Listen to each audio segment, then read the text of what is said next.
যেহেতু একটা মামলা করছে, তোমার সাথে ডিভোর্স এখনো কমপ্লিট হলো না, তুমি আমার 12 লাখ টাকা মামলা করলে কেন? তাহলে তুমি আমার মামলা করলা, একদিকে আমার 12 লাখ টাকা নেবা, একদিকে রিয়ামণিকে তুমি তালাক দিলা, সেখানে তুমি রিয়ামণি কি করে না করে সেখানে তো তোমার তো দেখার দরকার নাই। তুমি কেন সেই ফ্ল্যাটে যাও, কি করো, তুমি কি বইলা? এখন তুমি যে আলোচনায় থাকতে চাও আর কি, টাকা কামাই করার। চলুন আমরা দেখি হিরো আলম কি বললো। ওই বাসার আপনার শিশু আপনারা চাইবেন, সে রাত বিরাতে ওই বাসায় আছে, বাসায় থাকে, এবং ওই বাসায় আপনার বিভিন্ন আশেপাশের মহিলারা ছিল এবং দেওয়ান ছিল, সাক্ষী দিবে যে এই বাসায় বিভিন্ন রাত্রে ওর বোন মায়ামণি এবং রিয়ামণি বিভিন্ন ডান্স করে, ওখান থেকে রাত্রিবেলা বাসায় ছেলে আছে। মায়ামণির বিভিন্ন অশ্লীল ভিডিও আছে এবং রিয়ামণির বিভিন্ন বারে অশ্লীল ভিডিও করে, খারাপ কাজ সমস্ত ভিডিও আছে মায়ামণির, ঠিক আছে। এবং ওরা যে খারাপ কাজ করে, এবং ওর বোন এক রুমে থাকে, এক রুমে থাকে, এই সমস্ত অনুষ্ঠান করে ওরা ওখানে ওই বাসায় দেওয়া ব্যবসা করে রাত বিরাত। খালি এখানে না, এরা কাউলা ছিল দুই বাসায়, ওই বাসা থেকে ওই ব্যবসার কারণে বাসা থেকে বের করে দিতেছে।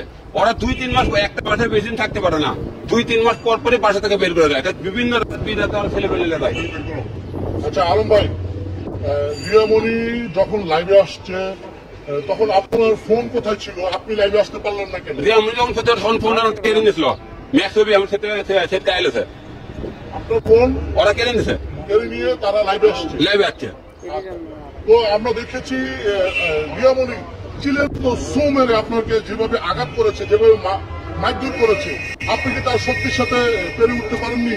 না, আমি তো ভাই শোনেন, আমি ইচ্ছেগুলো তাদের হাত তুলতে পারতাম, কিন্তু আমি হাত তুলিনি। তাদের মনে করতে, কারণ সবাই দেখতে যে ওই মেয়েটা কতটা ভদ্র, ওর পরিবারটা কত ভদ্র, খালি ওটা দেখার জন্য আমি হাত তুলিনি।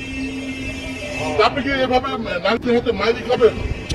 এখন নারীদের মার্কেট, নারীরা এই সমস্ত নারীরা কত বড় ভদ্র, এটা খালি আপনাকে প্রমাণ করার জন্য চুপচাপ দিলাম। এবং আমরা সে আজকে আমার মারধর করছে, এই মারধর করছে এবং ওই ছেলে মারছে, পরিবার মারছে, তার বিষয়ে আজকে আমরা হাতিদের থানায় মামলা করেছি। এটা তদন্ত করা হবে এবং এর ব্যবস্থা করে নেবে। এবং ওরা তো বলছে না যে আরেকটা কথা বলছে, ওরা লাইফে আসে যে আমরা কিছু পরকে করছি না করছি, ডিএনএ টেস্ট করা হোক। তাহলে আমি আপনাকে সবাইকে ডিস্ট্রিক্ট করছি, ওরা পরে করছে কিনা ওরকে টেস্ট করা আপনারা। আচ্ছা আলম ভাই, শিক্ষার কোনো শেষ নাই, মাইক খাওয়ার কোনো বয়স নাই, আপনি মাইক খাবেন না এভাবে আর কতদিন? আসলে এদের মতো মেয়ের সাথে আপনারা মারামারি করেন, তা আমি নিজেরই সম্মান যাবে, তার নিজের সম্মান বাসে টাকা তুলে তাদেরকে হাত তুলিনি। এবং তারা এত বড় বাজার কত খারাপ, প্রতিটা বাড়ে দাবি যে এরা কোন হোটেলে কত নম্বর রুমে কোন জায়গা শুয়েছে, আমি সব আপনাকে তদন্ত দিতে পারবো। এরা কোন রুমে শোয়, আর বোন ওই কোন রুমে যায়, কোন হোটেলে যায়, আমি সব আপনাকে দিতে পারবো। এখন আপনি কি চাচ্ছেন সেটা বলেন। আমার উপর মারধর করছে এবং তারা পরকীয়া করছে, অবশ্যই আর শাস্তি হবে। আমি আইনের কাছে দিচ্ছি, অবশ্যই এটার ব্যবস্থা নেবে। আচ্ছা আলম ভাই, সবাই বলতেছে, অনেকে হেডলাইন করতেছে, এর আগে আপনি একবার রাজনীতির মাঠে গণদোলাই খেলেন, আপনি সবাই হেডলাইন করলেন যে হিরো আলম গণদোলাই খেলেন রিয়ামণি মাঠে, এই বিষয়টা আসলে আপনি কিভাবে দেখছেন? এটা তো বললামই ভাই, ওরা তো মনে করেন আমি তো ইচ্ছে করে তাদেরকে হাত তুলতে পারতাম, আমি তো তাদের আমি ধৈর্য পরীক্ষা দিচ্ছি। আমি তারা সেই রিয়ামণিতে বলে আমি কত ভদ্র মেয়ে, সেটা আপনি প্রমাণ করার জন্য গায়ে হাত তুলেনি।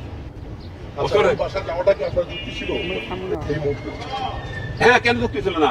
সবাই একদিকে খুঁজে পাইতেছে না, এটা আতঙ্কের মধ্যে পড়া গেছে। আমার সাথে তার দ্বন্দ্ব হয়, সব যেগুলো লোক মতো করে আলমকে এক হুমটো কিছু করলো কিনা, মারলো টারলো কিনা, আমি যে খবর আমার যার ধারণা এরা এই বিষয়ে আছে এবং এটাতে আপত্তি করে যে খারাপ কাজ করে, এইগুলো আমি হাতে নিতে আজকে ধর্ম যাদেরকে সাথে বলেছি ওটা ঘরের মধ্যে আমি হাতে ধরতে যায়।